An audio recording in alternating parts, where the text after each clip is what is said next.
today we have curator Do Tuong Linh here at the gallery, who curated this amazing Vietnamese group show with 17 artists, ranging from emergent to established. Linh, why don't you introduce yourself to us and tell us more about this exhibition? So I'm born and raised in Hanoi, Vietnam. I went to the art school, art history, first in Hanoi, and then I spent some time in Europe for my studies in London and Berlin. And currently I'm based between New York and Hanoi. And I have been working in the art scene for 20 years. What's the main theme for this exhibition that you did here at Ila Klein Gallery? I would say maybe one of the first show curated by a Vietnamese from Vietnam in the US. I really want to take this opportunity to introduce to the audience here the survey of Vietnamese contemporary art, a little bit also like art historical reference to showcase the dynamic of like the contemporary Vietnamese diaspora, not only in the US but also in Europe. The theme of the exhibition really started with the concept of a war. And we've discussed this, that you believe this is one of the biggest stereotypes that's commonly perceived on Vietnamese art these days. Please elaborate a little bit on this common perception or stereotype. I think for the American audience, most of them know Đinh Kim Lê and Tuấn Andrew, especially recently. Also Anh Mỹ Lệ, very famous Vietnamese American artists. And in many of their work, because they also very active, not only in the US but also in Europe and in Asia, they will also be able to show other perspective rather than just being framed within like the Vietnam War, which is such like a big theme in the US history. So I mean, it's undeniable that the war will always come up with certain like Vietnam art history, and also because this year like the 50-year anniversary of the Vietnam War in the US. So based on all that and the usually like framing or stereotype about Vietnamese art, I kind of like want to propose a very fresh perspective to look at Vietnamese art. It's not like denying the war. There's still a lot of like works that can maybe subtly related to the Vietnam War, like Bùi Công Khanh or even like Trần Lương. But at the same time, it's really just from another way of conceptualization. Speaking of this fresh perspective, when you mentioned that some works are now only loosely connected to the theme of the war, what are some newer aspects or concepts that are coming in to filling this hole and to make full of the full landscape of Vietnamese contemporary art these days? Vietnam also have a really long history of 1,000 years, and also a lot of complex influence from the Chinese influence to like the French influence or even like the Russian influence. And all of that reflects in different perspectives. Like for example, the first fine art school, the Fine Art Academy, was founded in Vietnam was during the French colonial, was 100 years ago. And a lot of the traditional, even like the understanding of what arts means and aesthetically was really influenced from this European perspective. So for this, actually, I think it's very essential players like that. Many people here maybe might not know work like lacquers or seal that maybe not so familiar with like Western audience, especially lacquers, and also very uniquely with the foundation of the art school from Vietnam, it was kept elevate lacquers from like a form of craft to fine art, which make it become a distinctive history within even like East Asia, because in other East Asian countries they also like practice, but mostly only just frame and craft. Continue on this topic of this fresh look and newer perspectives on this Vietnamese contemporary art discourse. In this exhibition, you also brought on artists from the Vietnam diaspora in Europe, in the US. How important are Vietnam diasporas in the landscape of Vietnamese contemporary art? It's really exciting for me to spend time in New York and exploring more and more Vietnamese diaspora. And I think it's really proud to see that many Vietnamese diaspora really booming in different states like Do Tuong Linh from Pace Gallery or Thu Văn Trần from the Amin Rage Gallery and Tan Nguyen. All of these bringing really like very diverse landscape of what Vietnamese diaspora or even like challenging what it means to be like a Vietnamese identity. And actually, a lot of the Vietnamese diaspora was really playing a central role to the forming of the Vietnamese, like the contemporary art scenes in Vietnam, especially in Saigon, with the foundation of spaces like Sun Art, founded and run by all the Vietnamese diaspora from the US, and also some Vietnamese diaspora from France that returned when the country first opened like in the 90s, and then become a really important part of the whole ecosystem, the art scene, especially in terms of like art education and bringing exchange between Vietnam and the world. Because unlike even just within Southeast Asia, we were so disrupted by the war and also by so many like internal conflicts, North and South. So there was not really like a tradition of like art patronage or like archivism. So all this effort, a lot of that was actually come from the diaspora. Even one of the most active gallery running now in Vietnam is also run by a Vietnamese American, Queen Gallery. Now that we touched on, hopefully, the vast majority of all the aspects from what's making up of the Vietnamese contemporary art, how did you come to the conclusion of selecting these particular 17 artists to be in this show? What are some of your criteria, your standards, and how did you come to this list of artists? It's also a really challenging task to try to showcase like a brief history of Vietnamese art within like specific space and time.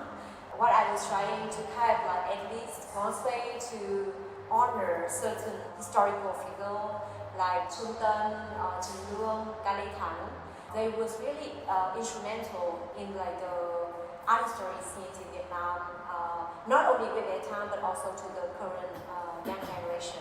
Besides the fact that they're like this historical reference, as a curator, I love like seeing the continuation of how contemporary art in the making and the creative process of like the young emerging one, and how all of that maybe create like sensory energy and then making something very exciting. So then there are also a lot of like either young voices or like maybe new commission like Oanh Phi Phi, also very established artists who are using lacquers as a medium for new experimentation. And beside with that, like maybe Văn Hoành, who's educated in the US, but also look at certain like lineage of especially like queer art history in Vietnam, and then also telling their own story here related to the American context. The next question is in regards to your curatorial style. We know lots of curators, they would shy away from vast group shows with a lot of artists with different styles mixed in. Yeah. And from my knowledge and from me looking at your Bard grad show, I understand this is something you don't necessarily shy away from and you sometimes embrace with shows that carry traditionally not a super quote-unquote in a Western aspect clean look, but shows that really carry a lot of layers of meanings. But from the outlook of it, seems people would say chaotic or it's a large group show. I understand this is what you, from our discussion, is what you look at as your strength and you think is missing in the Western curatorial voice. Could you elaborate a little bit on that? I think it's also come from the context where I'm from, that we don't have that many art historians and curators and art critics and writers. So basically sometimes we have, and also art educators. So in many ways we have to play so many hats. So I got training from art history, and then I also work in the art industry as maybe art managers. And then I also work as a curators and art writers and critics, many times so many roles, and also sometimes also teaching. And so from that one, that's why I think it's really essential also, because again, back to the context of there's no archive. So in a way for me, it's also about educational and about telling a certain narrative or history that normally was not being framed, especially from my context. We don't have like curators from museums, and so we don't have like curated show from museums that have like really well researched. So all the work that we was doing was kind of like these small efforts, puts a historical cultural proposal for open discussion. And that also, I think for my show too, is really invitation for critical thinking. which also in Vietnam we don't really have that much space for.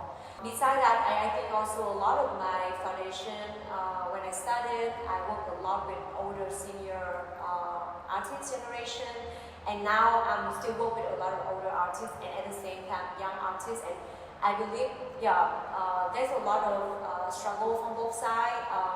From the young artists, it's really struggling to also finding their own position, and of course that means had to rebel from the previous generation. You know, same way with like children rebelling from their parents, and also with like older like very established artists, like how do they continue to evolve and recreating themselves, remaking themselves, all of that. And I feel me as a curator sometimes also between all these intergenerational thinking and conversation, I was be able to live in some interesting conversation that normally, as artists, you know, they normally working in studio or by themselves, they cannot engage in this type of discussion. Very well said. Final question. In your opinion, what is the outlook of Vietnamese contemporary art? And I feel it's very exciting to see Vietnamese, even within the New York art world alone, I feel it's really exciting to see, even like in the 90s, there are also some Vietnamese American artists who make their own name here with the downtown scene. Also in the global landscape, there are also many Vietnamese diaspora, like for example Sung Thieu from Germany, now representing as a national pavilion at the Venice Biennale next year. There also the Canadian pavilion. The curator this year is also Vietnamese Canadian, I believe. Oh, wow. Yeah, I can see really like Vietnamese diaspora blooming everywhere, and really interesting stories are being displaced. Obviously, because the history of the country that going through so many wars and struggle and so many conflicts, and how all this really hybrid and diverse story that creating. I think also challenging what it means to just being like, let's say, one artist just from Vietnam or from China or from Thailand. Like challenging the whole identity politics that I think very tied to the scene here in America. Yeah. When you touched on the idea of displacement, do you think that topic of displacement will become the new topic of war? That's overpowering and almost taking center stage and being on the center stage, so might not be enough other voices to be mixed in. Will it be like a central with war? Because in the past, the rhetorics of the war took the center stage. There's very little other things that could be allowed, right? Do you worry that the very hot topic of displacement will be the new sort of war? As a certain social political condition we're living now, the war that's going on, and the continuation of people being displaced from their homeland, but at the same time, I think I always look at how, let's say, how modern art was made or created by Western art history. It's all these, Picasso, Monet, and Van Gogh, and how they were also being displaced from, let's say, their own country or what it means to be their home. And also many of these post-war artists who migrate from Europe post-World War II to the US, and being able to be in that space of like between here and there, between somewhere or nowhere, and never really be allowed to anywhere, that they have a space to, I think, a lot of thoughtful thinking, and then create something really magnificent. Yeah. And so I think from the sense of art and culture, not just with the visual art, right? As even like writers, philosophers, like the guys from the Frankfurt School, all of them have in a way experienced some kind of state of being in exile. I totally can understand why, especially with the art world, sometimes everything can be is co-op really quickly and become commodified and just like really packaged and also selling and have tackle certain like emotion for people, of course, to consume more. But at the same time, I believe through the power of arts and having this reflective moments. And with that, I think, in a way, it's also connect to art as a meditative space, like also like spirituality, where you can reconnect, and I think most importantly, to not stop asking questions. Yeah. Great. Thank you, Lin, for your time. This was really lovely. It was a pleasure having you here. And once again, this is Do Tuong Linh, who curated this wonderful group show of Vietnamese artists here at the Icon Gallery. Thank you for your time.